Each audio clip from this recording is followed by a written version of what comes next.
पवित्र शास्त्र बाइबल से पढ़ा जाएगा। उत्पत्ति 2 अध्याय 7 पद। और यहोवा परमेश्वर ने आदम को भूमि की मिट्टी से रचा और उसके नथनों में जीवन का श्वास फूंक दिया और आदम जीवता प्राणी बन गया।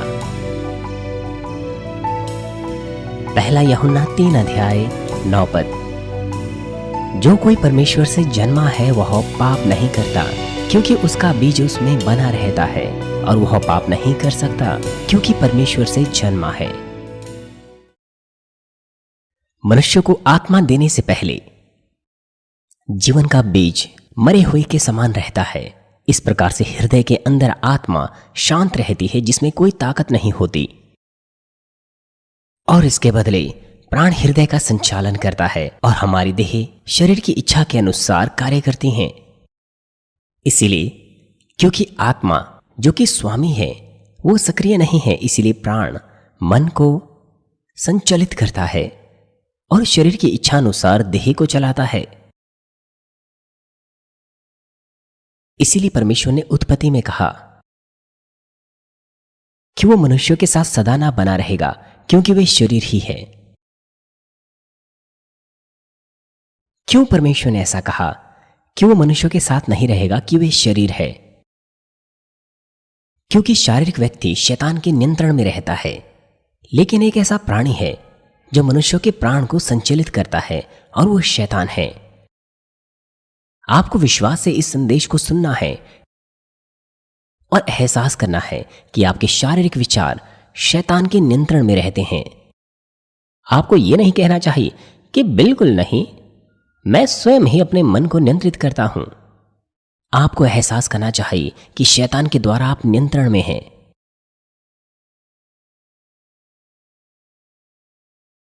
शैतान लूसीफर का हृदय है। जब वह मनुष्यों के हृदय को संचालित करता है तो वह उसे बुरे विचार देता है, भले विचार नहीं। इसीलिए ज्यादातर लोग बुराई सोचते हैं भलाई सोचने के बजाय, कुछ भी देखने या सुनने के द्वारा।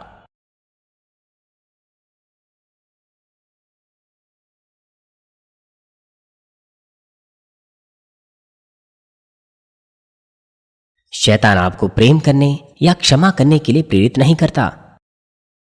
शैतान लोगों को बुरे विचार देता है।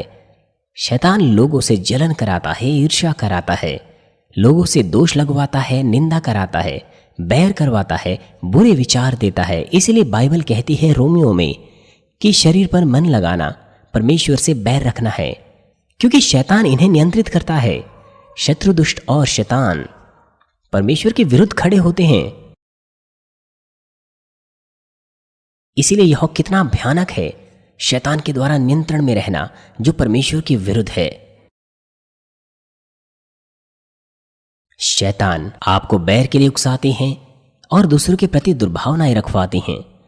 वो आपको ईर्ष्या कराते हैं, दोष और दूसरों की निंदा कराते हैं। इस प्रकार से जब कोई व्यक्ति शैतान के द्वारा उकसाया जाता है तो दुष्ट काम करने लग जाता है और उसको भड़काता है कि वो अपने बुरे विचारों को क्रियान्वित करें। इसीलिए जब लोगों को शैतान के द्वारा उकसाया जाता है तो वे अपने विचारों पर शैतान के नियंत्रण को ग्रहण कर लेते हैं। फिर दुष्ट काम करने लग जाता है और उनके बुरे विचारों को कामों में प्रकट कराता है। इसीलिए लोगों के द्वारा बुरे विचारों को कार्यों में प्रकट कराने का कार्य शत्रु दुष्ट का कार्य है, और शैतान मन और विचारों से कार्य करता है। और इस कारण से जब कोई व्यक्ति अपनी भावनाओं को नियंत्रित नहीं कर पाता तो वह दूसरों की आलोचना करता है, बुरे नाम से पुकारता है और हिंसा को प्रेरित करता है। सबसे पहले तो वो दूसरों की आलोचना या बुरे नाम से अपने हृदय में पुकारता है, लेकिन अब जब दुष्ट काम करता है तो वो बाहर बोलता है, दूसरों की आलोचना करता है और दूसरों के विरुद्ध हिंसा भड़काता है। दुष्ट के कार्य वो अंततः बाहरी रूप से प्रकट होते हैं। शरीर की इच्छा अनुसार वो उनकी अगुवाई अस्थाई और अयाशी जीवन की ओर करता है। बाइबल कहती है कि परमेश्वर का जन कभी पाप नहीं करता। इसलिए आप कहते हैं कि आप परमेश्वर पर विश्वास करते हैं और आप परमेश्वर को अपना पिता कहते हैं, परंतु यदि आप पाप करें तो इसका मतलब है कि शैतान आपको उकसाता है और दुष्ट आपको उकसाता है, इसलिए आप पाप करते हैं। इस प्रकार से मनुष्य अपना जीवन जीता है क्योंकि उसकी आत्मा में कोई ताकत नहीं, क्योंकि जीवन का बीज अंकुरित नहीं होता। इसीलिए वे जो इस तरह से पाप करते हैं या फिर वो जो इस तरह की चीजों का अभ्यास करते हैं, वे हैं जिनकी आत्मा में कोई ताकत नहीं, क्योंकि जीवन का बीज अंकुरित नहीं हुआ। यद्यपि आप पवित्र आत्मा पाएं और परमेश्वर की संतान बने, लेकिन जब तक आपका जीवन का बीज अंकुरित नहीं होता तो उसका परिणाम इसी प्रकार का होता है। यद्यपि आप प्रार्थना करें भी तो भी आपको उत्तर नहीं मिलता। जब लोगों को जुकाम या बुखार हो जाता है तो आपको भी संसारिक लोगों के समान ही जुकाम और बुखार हो जाता है। आप सुरक्षा में नहीं रहते और आप संसारिक लोगों के समान थक जाते हैं। मेहनत से काम करने के बाद आप थक जाते हैं दूसरे संसारिक लोगों के समान। परमेश्वर के लोग अलग होने चाहिए।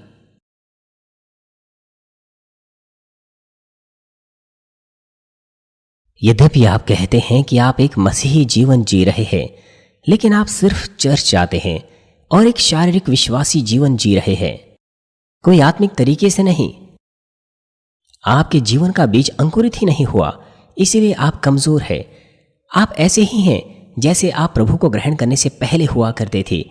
इसीलिए शत्रु, दुष्ट और शैतान आपके साथ खेलता है, आपसे पाप कराता है, सभी प्रकार के शरीर के कामों को कराता है। क्योंकि उसकी आत्मा काम नहीं करती, इसलिए उसका प्राण स्वामी बन जाता है। इसलिए वह प्राण का जन है और उसका प्राण शैतान उकसाता है, जो कि अंधकार का आत्मिक प्राणी है। वे जिन्होंने पवित्र आत्मा नहीं पाया है, वो इस तरह से सोचते हैं कि वे स्वयं से निर्णय लेते हैं और दूसरों पर दोष लगाते हैं, परंतु वे भ्रम में हैं, वे भूल में हैं। वो एहसास नहीं करते कि धूर्तता से शैतान उन्हें उकसाता है। लेकिन जब पवित्र आत्मा आता है तो जीवन का बीज अंकुरित होता है और फिर परिस्थितियां बदल जाती हैं। आत्मा जो शांत था, जैसे मानो वो मरा हुआ था, वो जीवित हो जाता है और जीवन का कार्य अंततः शुरू हो जाता है। और यह आत्मा पवित्र आत्मा के नियंत्रण में रहता है। कैसे? जब आप यीशु मसीह को उद्धारकर्ता के रूप में ग्रहण करते हैं, अपने हृदय में पवित्र आत्मा पाते हैं, तो जीवित पवित्र आत्मा जीवन के बीज को नियंत्रित करता है। इसीलिए और इसी प्रकार से, क्योंकि पवित्र आत्मा सत्य का आत्मा है, वो आपकी अगुवाई सत्य में करता है। पवित्र आत्मा आपको सत्य में अगुवाई करता है और ज्योति में अगुवाई करता है और भलाई में। इसलिए पवित्र आत्मा आपकी अगुवाई भलाई में करता है, लेकिन शैतान लोगों की अगुवाई शरीर की ओर करता है, लोगों के प्राण को विपरीत दिशा में करता है, अंधकार बुराई की ओर करता है। यदि कोई ऐसा व्यक्ति हो जिसे आसानी से आप क्षमा न कर सके, तो पवित्र आत्मा आपको प्रभु के प्रेम और क्षमा को याद दिलाता है ताकि आप अंत में उसे क्षमा कर सकें। जब आप इस तरह से पवित्र आत्मा की अगुवाई का पालन करें और उस व्यक्ति को क्षमा करें, तो आपके हृदय में आत्मिक प्रेम आता है और आपकी आत्मा उसी सीमा तक और भी अधिक उन्नति करती हैं। इसलिए जब आप पवित्र आत्मा की इच्छा के अनुसार चलते हैं, उसकी मानते हैं, तो विपरीत बुराई के गुण दूर हो जाते हैं और उसी सीमा तक आपकी आत्मिक उन्नति होती है। और जिस सीमा तक आप अपनी आत्मिक उन्नति करते हैं, आपको ताकत दी जाती है, आत्मिक विश्वास दिया जाता है। मान लीजिए आप एक ऐसे व्यक्ति बन गए हैं जो किसी आज्ञा को मान सकते हैं या किसी प्रतिज्ञा को मान सकते हैं, यहां तक कि ऐसी स्थिति में जहां मानना बहुत मुश्किल है, तो फिर बदलने वाला और धूर्त हृदय गायब हो जाएगा और आपकी आत्मा उसी सीमा तक उन्नति करेगी जिस सीमा तक आपका हृदय अधिक ईमानदार और सत्य बनता है। मान लीजिए आपने अपने दोस्त के साथ वादा किया कि हम कल मिलेंगे लंच पर, और उसके बाद आपको किसी और दोस्त से फोन आया और उसने आपसे कहा कि हम एक मीटिंग करते हैं, किसी व्यापार संबंधी मीटिंग, और उसने आपको यह भी कहा कि यह व्यापार एक अच्छा मौका होगा आपको अमीर बनाने का, इसलिए आप इस अवसर को नहीं खोना चाहते। इसलिए आपने उसके साथ भी वादा कर दिया कि कल आप उसे लंच पर मिलेंगे, हम कल 11:30 बजे मिलेंगे और बिजनेस की बातें करेंगे और वो बिजनेस हमें अमीर बना देगा। आप इस तरह से उसके साथ वादा कर लेते हैं और अब आपको अपना पहले वाला वादा निरस्त करना पड़ता है। आप उसको कहते हैं कि मुझे माफ़ करो, मैं जानता था कि हम कल मिलने वाले थे, लेकिन मुझे लगता है कि हमें रद्द कर देना चाहिए क्योंकि कल मेरी एक और मीटिंग है। इसका मतलब यह है कि आपके पास बदलने वाला मन है और आपके पास झूठ का मन है, जिस कारण आपने पहली मीटिंग को रद्द कर दिया। इस तरह से आप कभी भी आत्मा में नहीं आ सकते, कभी भी ज्योति में नहीं आ सकते। आपको ऐसा व्यक्ति बनना चाहिए जो किसी भी परिस्थिति में अपने वादों को पूरा करें, चाहे आपको कहीं से कुछ भी क्यों ना मिले, तो भी आपको अपने पहले वादे को पूरा करना चाहिए।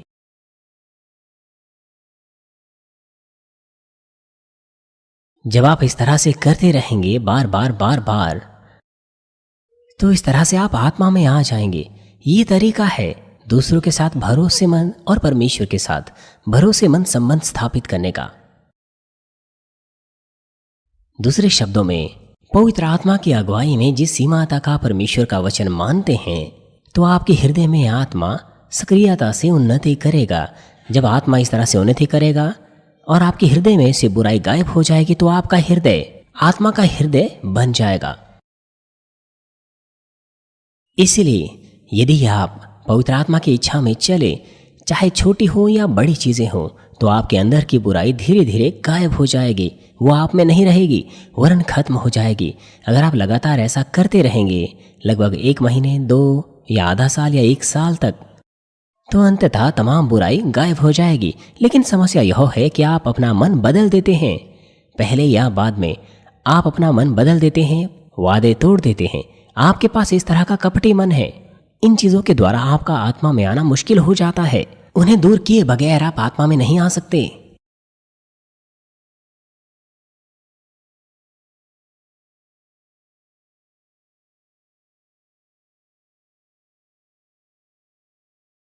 दूसरे शब्दों में, आपके हृदय में आत्मा उसी सीमा तक उन्नति करता है जिस सीमा तक आप परमेश्वर का वचन का पालन करते हैं।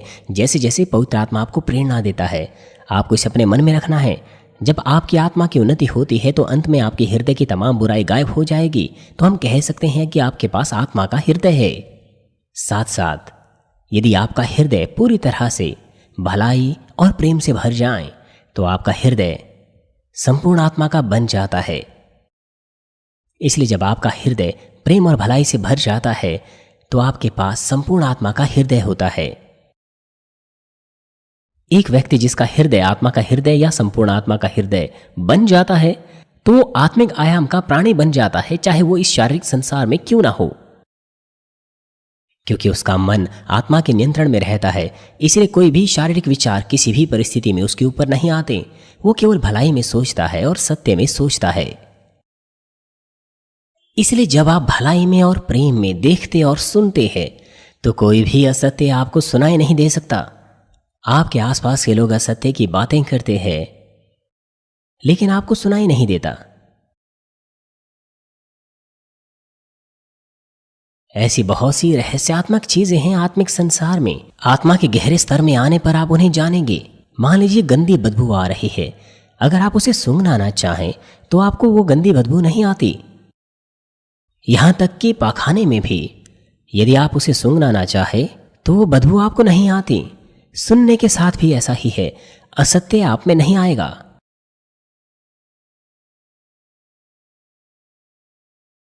कोई भी शारीरिक विचार, मेरा मतलब है कोई भी शारीरिक विचार किसी भी परिस्थिति में आपके पास नहीं आएगा। आप हमेशा भलाई में बोलते हैं, भलाई में सुनते हैं, इसलिए दूसरों के साथ मेल मिलाप भी भंग नहीं होता। मेल मिलाप भी भंग नहीं होता, साथ ही साथ परमेश्वर के कार्यों में भी उसको कोई संदेह नहीं होता। और उसका शरीर शारीरिक बहाव में नहीं चलता, वरन आत्मा के आयाम में नियंत्रित रहता है। ये महत्वपूर्ण है। आइए मैं आपको बताता हूं कि इसका क्या कारण है। जब हृदय आत्मा का हृदय बन जाता है, तो आत्मा का आकार इतना पर्याप्त बड़ा हो जाता है कि वह कोशिका के पूरे न्यूक्लियस को ढक देता है, जो शरीर का केंद्र बिंदु है। जब हृदय आत्मा का हृदय बन जाता है, तो आत्मा का आकार इतना बड़ा हो जाता है कि कोशिका में पूरे न्यूक्लियस को वो ढक देता है। संपूर्ण आत्मा के व्यक्ति के लिए आत्मा का आकार। मैं संपूर्ण आत्मा के व्यक्ति के लिए आत्मा के आकार के बारे में बात कर रहा हूं, ठीक है। संपूर्ण आत्मा के व्यक्ति के लिए आत्मा का आकार वो बहुत बड़ा होता है, न्यूक्लियस से भी वो इतना बड़ा होता है कि पूरे न्यूक्लियस को ढक लेता है। आत्मा और संपूर्ण आत्मा इस तरह से बहुत अलग है। जब आत्मा न्यूक्लियस को ढक लेता है, जो शरीर का सबसे मध्य केंद्र बिंदु है, तो उसके बाद क्या होता है? हमारी देह की संपूर्ण कार्य प्रणाली इस शारीरिक आयाम में नहीं वरन आत्मिक आयाम में संचालित होगी। इसलिए शरीर का नियंत्रण शारीरिक आयाम से नहीं वरन आत्मिक आयाम से संचालित होगा। मैंने पहले आपको कहा था कि वे जो अदन की वाटिका में रहते हैं वो जीवन के श्वास के नियंत्रण में रहते हैं, जो परमेश्वर की मूल सामर्थ्य है उनके गर्भधारण के क्षण से ही। इसीलिए तमाम नए जन्मे बच्चे वो स्वस्थ होते हैं, वो अच्छे से पलते बढ़ते हैं, सबसे सुंदर और खूबसूरत डील डॉल में। वहां कोई विकृत बच्चा पैदा नहीं होता। कोई भी बच्चा जन्म देते ही नहीं मर जाता, ना ही वो पलते बढ़ते समय मरते हैं। उनके पास जीवित प्राणियों की देह है जो कभी नहीं मरती। एक वयस्क की उम्र तक उनकी वृद्धि होती है और उसके बाद वो बूढ़े नहीं होते, वो उसी दशा में बने रहते हैं। ये संभव है क्योंकि अदन की वाटिका एक आत्मिक स्थान है। अदन की वाटिका के लोग वो सब जीवित प्राणी हैं। और अब यहां तक कि वे भी जो इस धरती पर रहते हैं, आत्मा का हृदय पा लेने के बाद वे आत्मा के बहाव में सवार होते हैं। तमाम देह की कार्य प्रणाली आत्मिक आयाम में नियंत्रित होती हैं। आइए मैं कुछ परिचय उन घटनाओं का आपको दूंगा जब देह का नियंत्रण आत्मिक आयाम में होता है। सबसे पहले शरीर के सभी अंग सामान्य रूप से कार्य करना शुरू करते हैं। उदाहरण के लिए मान लीजिए किसी व्यक्ति के पेट में समस्या है, वो अच्छे से कार्य नहीं करता, वो अपना खाना अच्छे से नहीं पचा पाता, इसकी वजह से वो हर वक्त मुश्किल में रहता है। लेकिन जब वो वचनानुसार जीता है, अपने हृदय को आत्मा में जोतता है, तो उसका पेट अच्छे से काम करने लग जाएगा और उसको उसकी खबर तक नहीं होगी। इसीलिए जब आप शरीर में होते हैं, हो सकता है आपकी देह के कुछ अंग ठीक ना हो, लेकिन जब आप आत्मा में आ जाते हैं वो सब ठीक हो जाते हैं और अच्छे हो जाते हैं। आपकी देह के दूसरे अंगों के साथ भी यही लागू होता है, क्योंकि उसके देह का संचालन आत्मिक आयाम में होता है। इसीलिए वह उसे सबसे उचित अवस्था में कायम रख सकता है। चाहे वह सही से ना भी सोए तो भी किसी भी प्रकार की संभावित थकान पर वो काबू कर सकता है। जब देह का संचालन इस शारीरिक आयाम में होता है तब क्या होता है? यदि वह अच्छे से नहीं सोता एक दिन के लिए भी, तो उसकी आंखें सूज जाती हैं और उसका शरीर भारी लगने लग जाता है, क्योंकि उसकी देह स्वस्थ तरीके से भोजन का पाचन नहीं कर रही है। इस कारण से वह एकाग्रता की क्षमता खो बैठता है और उसकी अच्छे से काम करने की इच्छा भी चली जाती है।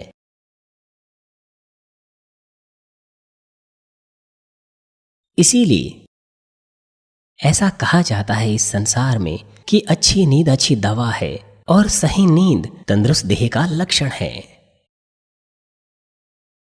लेकिन यदि देह की रहनुमाई आत्मिक आयाम में होती है, तो यद्यपि आप कम भी क्यों ना सोएं, तो भी आप अच्छी शारीरिक और मानसिक अवस्था को बनाए रख सकते हैं। संसारिक लोग कहते हैं कि कम से कम आपको 7 से 8 घंटे सोना पड़ता है एक दिन में, लेकिन जब आप आत्मा में आएंगे तो 2 और 3 घंटे भी बहुत है।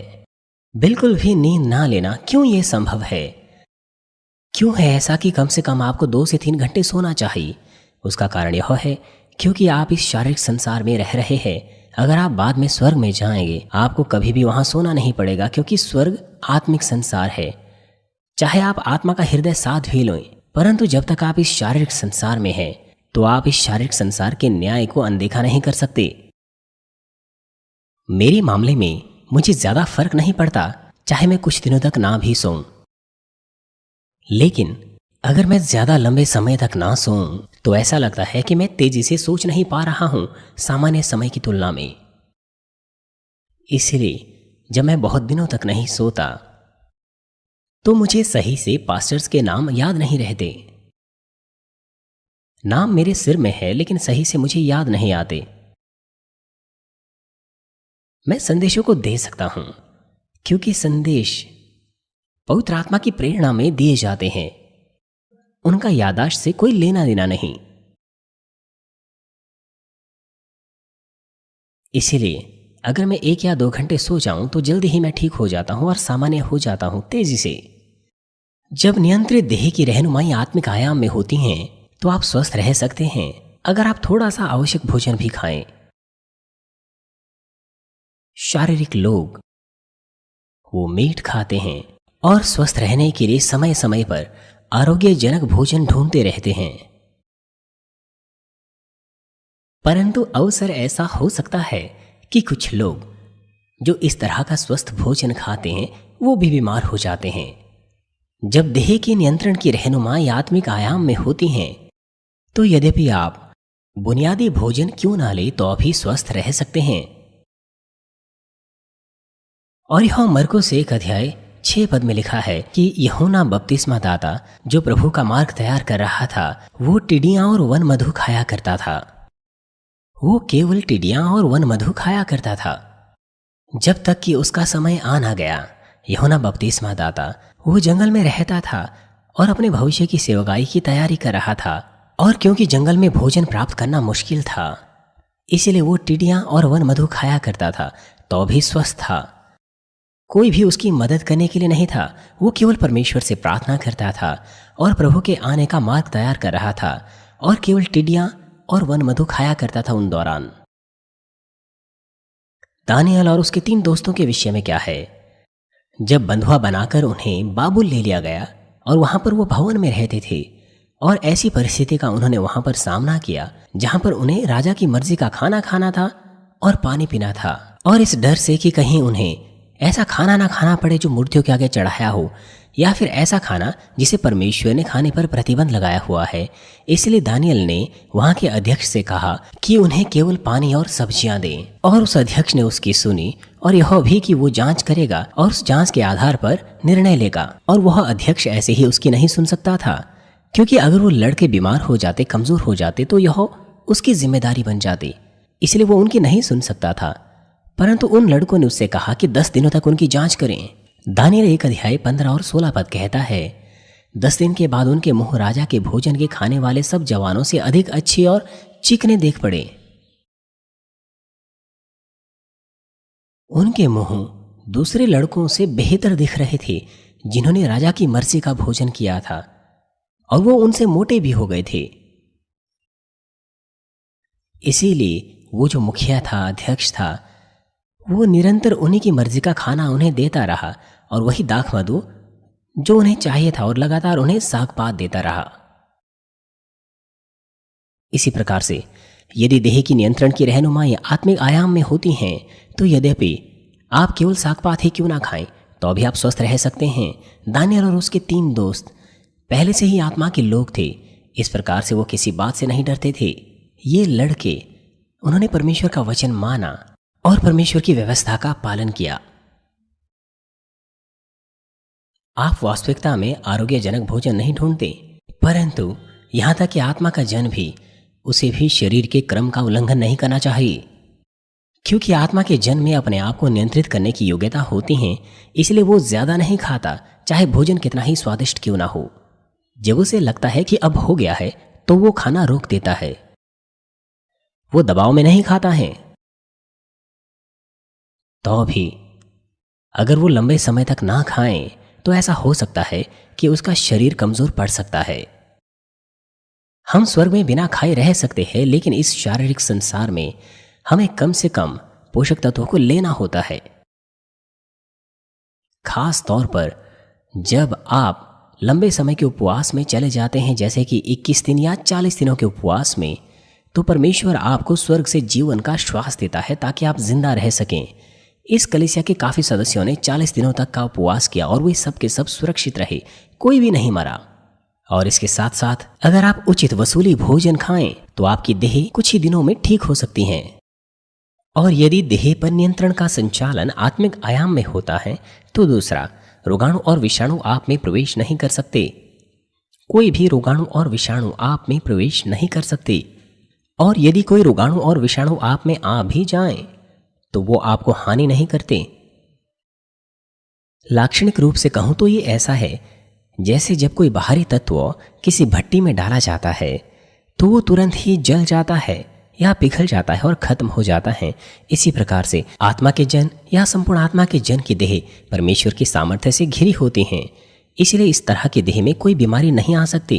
क्या मैं हर वक्त आपको नहीं कहता कि चाहे आप अपंग क्यों ना हो, आपको तेजी से आत्मा में आ लेना चाहिए, और जब आप आत्मा में आ जाएंगे तो आपकी समस्याएं सुलझ जाएगी। परंतु आप आज्ञा पालन नहीं करते, सिर्फ प्रार्थनाएं ग्रहण करने आते हैं। मैं फिर से आपको बताता हूं, आप आत्मा में आ जाइए तो आपकी पूरी देह अच्छे से कार्य करेगी। कमजोर शरीर ताकतवर बन जाएगा। इस संदेश के द्वारा परमेश्वर ने एक प्रतिज्ञा की है। उसने प्रतिज्ञा की है कि जो इस संदेश को हृदय में रखेंगे, अभ्यास करेंगे, वो उन्हें आशीष देगा।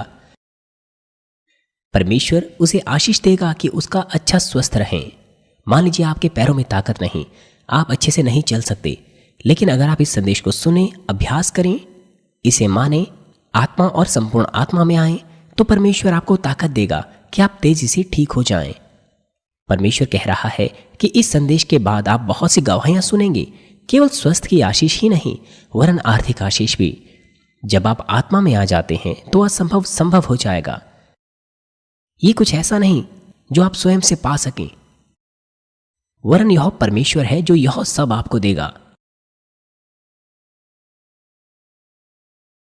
इसलिए परमेश्वर की सामर्थ्य से आप घिर जाएंगे। कोई बीमारी आप में प्रवेश नहीं कर सकती। पहला यूहन्ना 5:18 में लिखा है, हम जानते हैं कि जो परमेश्वर से उत्पन्न हुआ है पाप नहीं कर सकता। कोई भी जो परमेश्वर से जन्मा है पाप नहीं कर सकता। पाप करने के बाद, ऐसे पाप करने के बाद जो आपको मृत्यु की ओर ले जाते हैं, आप कह नहीं सकते कि आप परमेश्वर के पुत्र और पुत्री हैं या फिर स्वर्ग के नागरिक है। क्यों? क्योंकि यहां लिखा है कि हम जानते हैं कि जो परमेश्वर से जन्मा है वो पाप नहीं कर सकता। सचमुच वो पाप नहीं कर सकता। आप में से वे जो पाप करते हैं, शरीर के काम करते हैं, आपको सोचना चाहिए कि क्या आप परमेश्वर से जन्मे हैं? क्या आप उद्धार पा सकते हैं? अगर आप इस वक्त दुर्घटना से मर जाएं, क्या आपका उद्धार हो सकता है? आप जानते हैं कि आप परमेश्वर से नहीं जन्मे हैं, तो फिर आप कहां से हैं? शत्रु, दुष्ट और शैतान से। क्योंकि आप पाप करते हैं, आप पाप के दास बन जाते हैं। जो परमेश्वर से उत्पन्न हुआ है वह उसे बचाए रखता है। जो कोई परमेश्वर से उत्पन्न हुआ है वह पाप नहीं करता। जो परमेश्वर से उत्पन्न हुआ उसे वह बचाए रखता है और वह दुष्ट उसे छूने नहीं पाता। इसलिए वो जो परमेश्वर से जन्मा है वो पाप नहीं करेगा, और जो परमेश्वर से उत्पन्न हुआ है वह उसे बचाए रखता है और दुष्ट उसे छूने नहीं पाता। शत्रु, दुष्ट और शैतान आपको छू नहीं सकता। बीमारियों की तो बात ही छोड़िए। जब से मैंने प्रभु को ग्रहण किया आज तक कभी भी मुझे जुकाम नहीं लगा। जब से मैं एक सामान्य व्यक्ति था, मेरा मतलब है मुझे कभी भी कोई बुखार और जुकाम नहीं लगा है, कोई छोटी बीमारी भी नहीं लगी है। प्रभु को ग्रहण करने से पहले, परमेश्वर को ग्रहण करने से पहले मुझे बहुत सी पेट की दुविधाएं हुआ करती थी, बहुत बार।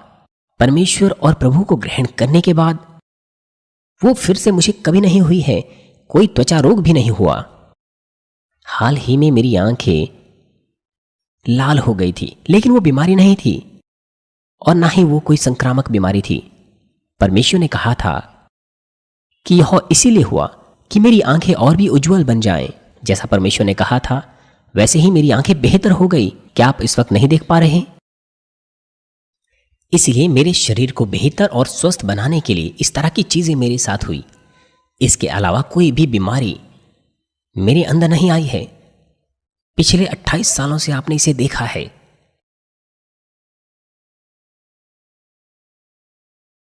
इस प्रकार से संपूर्ण आत्मा और आत्मा के जन की देह परमेश्वर की सामर्थ्य से घिरी रहती हैं। इस प्रकार से कोई बीमारी उसमें नहीं आती। पिछले 37 सालों से मैंने और मेरे परिवार ने प्रभु को ग्रहण करने के बाद, क्योंकि हमने वचनानुसार जीवन जिया है, इसलिए मैं और मेरा परिवार कभी हॉस्पिटल नहीं गया है, ना कोई दवाएं ली है। परमेश्वर का वचन यथार्थ है।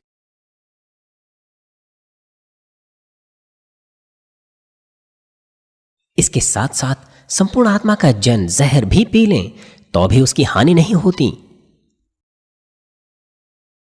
वे आप में से जो अभी चंगे नहीं हुए हैं, वे जो चंगे होना चाहते हैं, वे जो अयोग्य है, इस संदेश को सावधानी से सुनें और समस्याओं को सुलझाएं।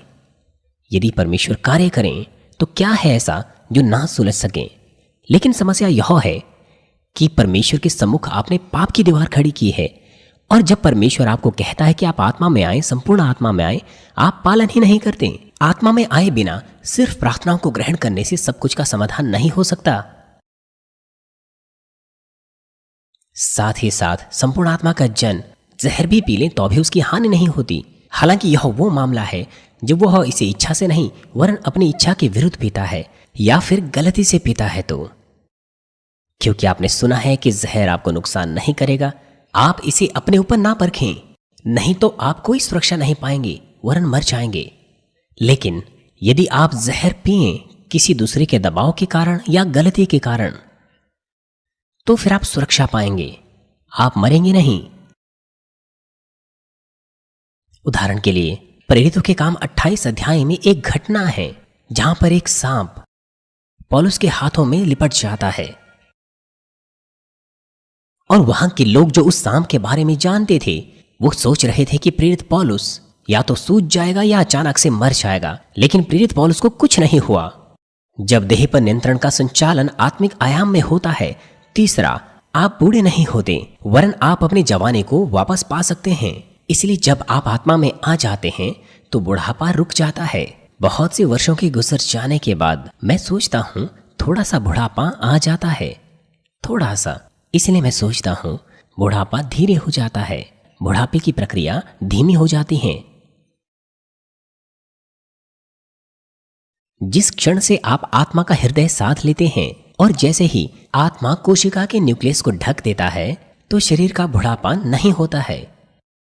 इसीलिए आत्मा न्यूक्लियस को घेर देता है जो देह की क्रियाओं को नियंत्रित करता है, और फिर बुढ़ापा नहीं होता है।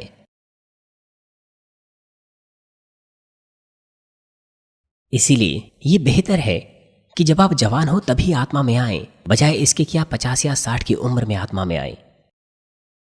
ये बेहतर होगा कि बूढ़े होने से पहले आप आत्मा में आए। आप में से वे जो किशोर है, यदि आप किशोर अवस्था में आत्मा में आए तो ये बहुत अच्छा होगा। और यह भी बेहतर होगा कि कम से कम अपने तीसरे दशक में आप आत्मा में आए, जब आपकी झुर्रियां बहुत कम होती हैं।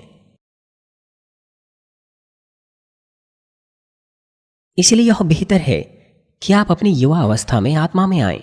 ये बेहतर है कि लोगों के साथ वाद विवाद करने से पहले आप आत्मा में आ जाएं। क्या यह अच्छा नहीं होगा कि बूढ़े होने से पहले आप आत्मा में आएं? अगर आप पहले से बूढ़े हो भी चुके हैं तो भी आपको चिंता करने की आवश्यकता नहीं। वो इसीलिए क्योंकि आप जब संपूर्ण आत्मा में आएंगे तो आप अपने यौवन को पुनः प्राप्त कर पाएंगे। अपने यौवन को पुनः प्राप्त करना, मुझे आशा है कि इस संदेश में आप सही से इसे समझ पाएंगे। इसका मतलब यह नहीं कि आपका शारीरिक रूप रंग 20 वर्ष का हो जाएगा जब आप अपना यौवन पुनः प्राप्त करेंगे। 60 वर्ष में आत्मा में आना, क्या आपको लगता नहीं यह बहुत देरी है? मुझे माफ कीजिए ऐसा कहने में, लेकिन आत्मा में आना 60 वर्ष की उम्र में यह बहुत देरी है। मान लीजिए आप अपनी 50 की उम्र में आत्मा में आते हैं तो पहले से ही आपकी आंखों के आसपास झुर्रियां होंगी, क्योंकि आत्मा में आने से पहले ही आपको झुर्रियां आ चुकी थी। लेकिन यौवन पुनः प्राप्त करने का मतलब है कि परमेश्वर आपके शरीर के सभी अंगों को नया बनाएगा। आपकी आंतों को, जैसे कि पेट, किडनी, हृदय, जिगर, फेफड़े, इस तरह से परमेश्वर सभी को नया कर देगा। इसका मतलब यह नहीं कि 60 वर्ष का मनुष्य 20 वर्ष का बन जाएगा। आपकी त्वचा नरम हो जाएगी, आपकी झुर्रियां गायब हो जाएगी बिना किसी कृत्रिम तरीके से। परमेश्वर की सामर्थ्य से आप ऐसे हो जाएंगे, किसी संसारिक उपाय से नहीं। आप पहले से कहीं ज्यादा कम उम्र के दिखाई दे सकते हैं, जैसे कि मानो आपकी उम्र 40 या 50 हो। मेरा मतलब है अगर आपकी उम्र 60 या 70 वर्ष हो तो उसके बावजूद भी आपके शरीर के सभी अंग संपूर्ण बन जाएंगे। उदाहरण के लिए, यद्यपि विश्वास के पूर्वज जो संपूर्ण आत्मा के थे, जब आप उन्हें अपनी आत्मिक आंखों से देखते हैं तो वो जवान पुरुष के समान नहीं दिखाई देते। उनके काले लंबे बाल हो सकते हैं या भूरी दाढ़ियां हो सकती हैं, परंतु उनका रूप रंग प्रभावशाली रूप रंग है। इससे भी बढ़कर यहाँ तक कि भविष्यद्वक्ता एलिय्याह और पौलुस जवानी की उम्र में उनके बहुत से बाल थे, परंतु जैसे जैसे उनकी उम्र बढ़ी वे गंजे हो गए। गंजा होना कोई बीमारी नहीं वरन अनुवंशिक लक्षण है, इसलिए यह बीमारी नहीं है। अगर आप 20 की उम्र में या 30 की शुरुआती उम्र में आत्मा में आए और संपूर्ण आत्मा में आए तो आप गंजे नहीं होगे, आपके बाल नहीं झड़ेंगे। परंतु कुछ ऐसे लोग हैं जो जैसे न कैसे गंजे हो गए। वे हैं जिन्होंने अपने माता पिता से गंजे होने के लक्षणों को वंशागत रूप से पाया है। उनके बाल झड़ जाते हैं क्योंकि वंशागत रूप से अपने माता पिता से इस प्रकार के लक्षणों को विरासत में पाया है। माता पिता की आंखें कमजोर होती हैं और यह उनकी संतान में वंशागत रूप से चला जाता है, और फिर बच्चों की आंखें भी कमजोर होती हैं। यह कोई बीमारी नहीं है, लेकिन यह उसे विरासत में पाते हैं। इस तरह की चीजें हो सकती हैं। परंतु कुछ ऐसे हैं जिनके बाल किसी न किसी बीमारी के कारण झड़ जाते हैं, लेकिन जब वो आत्मा में आ जाएं इस मामले में तो फिर बीमारी से उनका कोई लेना देना नहीं और फिर उनके बाल नहीं झड़ते। आपकी पलकें दोहरी हो या ना हो, उस पर भी यही लागू होता है, क्योंकि दोहरी पलकें ना होना ये कोई बीमारी नहीं है। 60 वर्ष की उम्र में यदि आप अपना यौवन पुनः प्राप्त कर लें तो ऐसा नहीं है कि आप 20 वर्ष के व्यक्ति के समान दिखने लग जाएंगे, लेकिन तो भी आपके शरीर का हर अंग बहुत अच्छे से काम करेगा। उदाहरण के लिए ऐसा कहा जाता है कि दूरदृष्टि उम्र के साथ घटती जाती है, परंतु संपूर्ण आत्मा के जन के ऊपर दूरदृष्टि का अभाव ऐसा कोई प्रभाव नहीं होगा। उदाहरण के लिए व्यवस्था विवरण 34 अध्याय 7 पर कहता है, मूसा अपनी मृत्यु के समय 120 वर्ष का था, परंतु ना तो उसकी आंखें धुंधली पड़ी ना उसका पौरुष घटा था। यद्यपि परमेश्वर ने उसे 120 की उम्र में ले लिया, लेकिन तो भी उसकी आंखें धुंधली नहीं थी। इसका मतलब यह है कि वो स्वस्थ था। यदि उसकी आंखें धुंधली नहीं हैं तो इसका मतलब यह है कि उसके अंग और उसकी आंतें भी स्वस्थ थी, क्योंकि उसका पेट, उसका हृदय, गुर्दे, फेफड़े, जिगर वो कमजोर नहीं थे। परमेश्वर ने 80 की उम्र में उसको बुलाहट दी और फिर 40 वर्षों तक वो अपने कामों को करने पाया।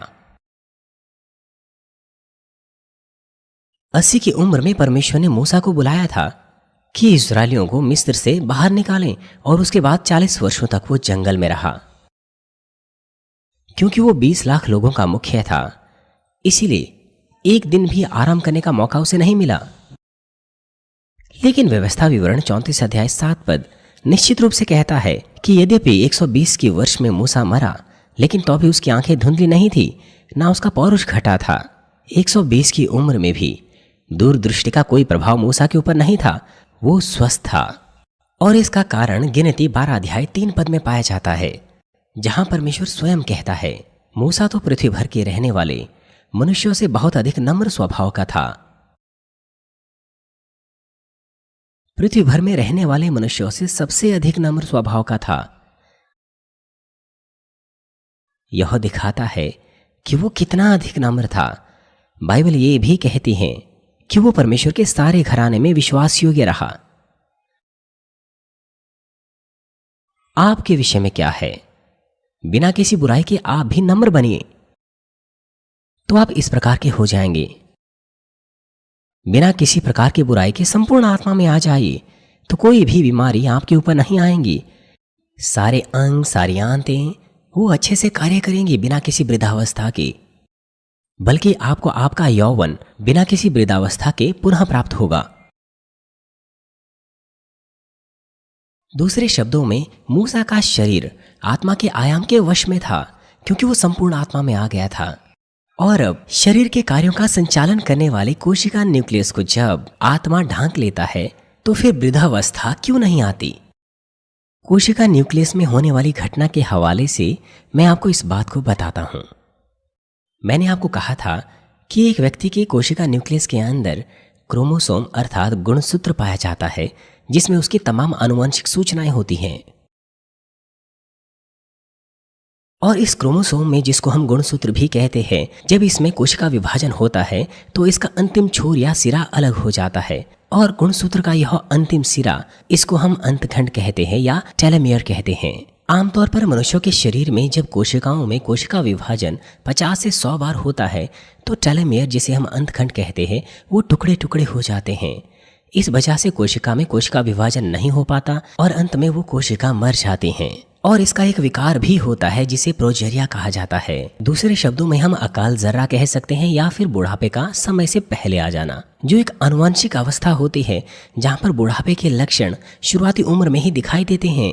और इस अकाल जर्रा या प्रोजेरिया से ग्रसित व्यक्ति की जीवन अवधि की औसतन उम्र 12 वर्ष 8 महीने होती है।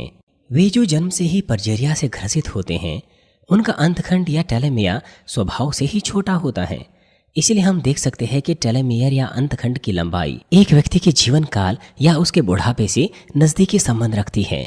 संसार की पहली प्रतिरूपण या क्लोनिंग की हुई भेड़ डॉली सामान्य रूप से पैदा हुई भेड़ों की तुलना में कहीं पहले बूढ़ी हो गई थी। डॉली का प्रतिरूपण या क्लोनिंग 6 वर्ष की भेड़ की देही कोशिका से की गई थी।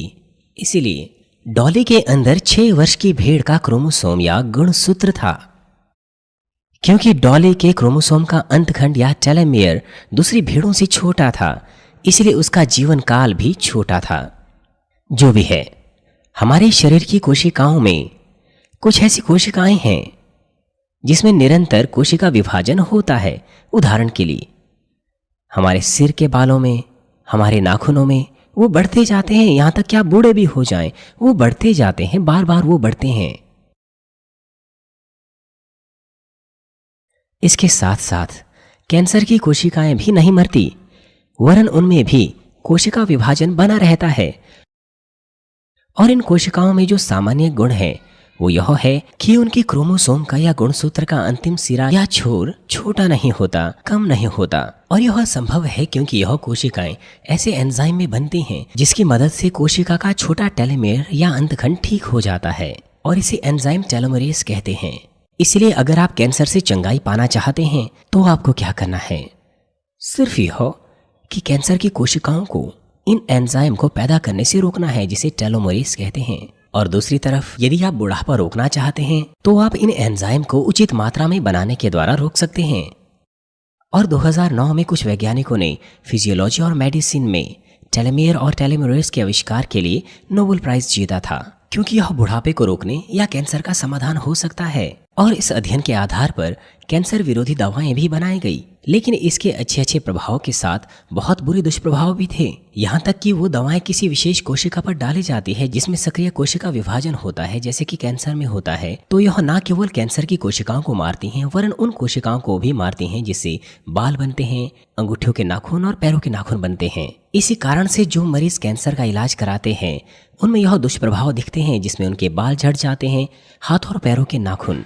इसलिए जिनका कैंसर का इलाज होता है निरंतर उनके बाल झड़ते हैं और साथ ही याददाश्त उनकी घटती हैं, साथ ही उनके हाथ और पैरों के नाखून भी खत्म होते हैं।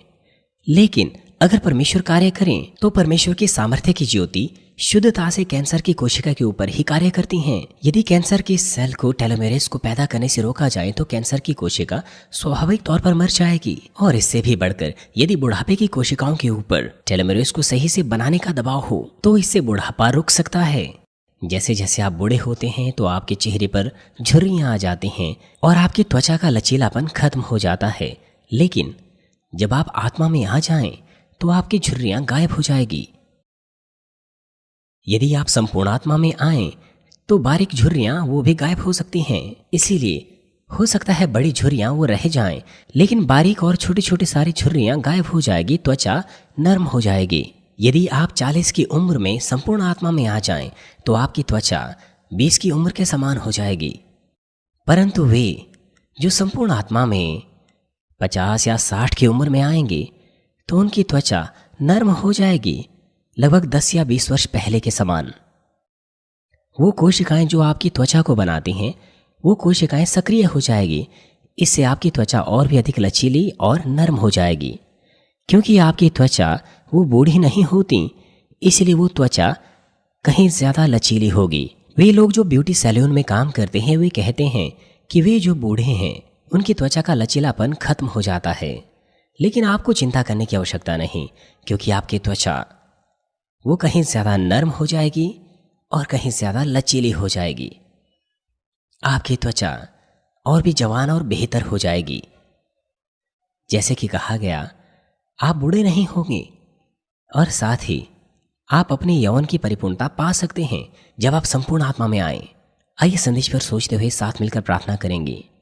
हालेलुया। पिता परमेश्वर, धन्यवाद आपके प्रेम और अनुग्रह के लिए। इस संदेश पर आशीष दीजिए जो उन्होंने आज सुना है कि उनमें जीवन और विश्वास बने। पिता परमेश्वर, यह विश्वास बने, आशीष दीजिए कि यह जीवन बने।